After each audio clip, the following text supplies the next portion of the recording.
சுமார் 25,000 பேர் பேசக்கூடிய இடத்தில் வெளியாட்கள் புகுந்து அசாதாரண சூழலை ஏற்படுத்த முடியுமா என்று கேள்வி எழுப்பியுள்ள செந்தில் பாலாஜி நியூஸ் 18 தமிழ்நாடு தொலைக்காட்சியின் வீடியோவை மேற்கோள் காட்டி ஜெனரேட்டர் ஆஃப் செய்தது யார் என்று விளக்கமளித்துள்ளார்.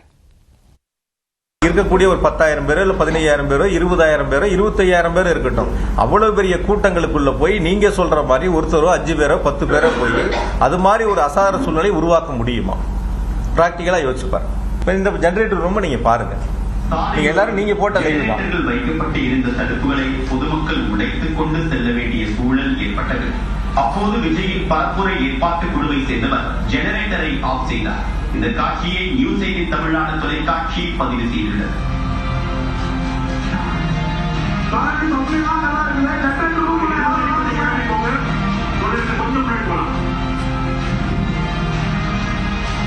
அதாவது இந்த வீடியோ நீங்க பாக்குறீங்க, வெளியில நிக்கிற கூட்டம் இருக்கு. ஜெனரேட்டர் ரூமை சுத்தியும் பாதுகாப்பா தகர வச்சு அடைச்சிருக்காங்க. வெளியில கூட்டம் இருக்கு. கூட்ட நெரிசல் ஏற்படுகின்ற பொழுது அதை தாங்க முடியாம அந்த கும்பல் வந்து அந்த தடுப்புகளை உடைச்சு உள்ள வர்றாங்க.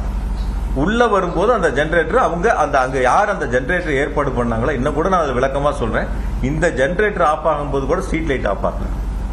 இந்த ஜெனரேட்டர் ஆஃப் ஆகும்போது என்ன ஆகுதுன்னா, அவங்க கூடுதலா போட்ட லைட் இருக்கு இல்லையா, அது மட்டும் தான் ஆஃப் ஆயிருக்கு. எந்த இடங்களையும் அப்ப கூட இபி சப்ளை கட் ஆகல, ஸ்ட்ரீட் லைட்டும் ஆஃப் ஆகல. அது நீங்க ரொம்ப தெளிவா பாருங்க.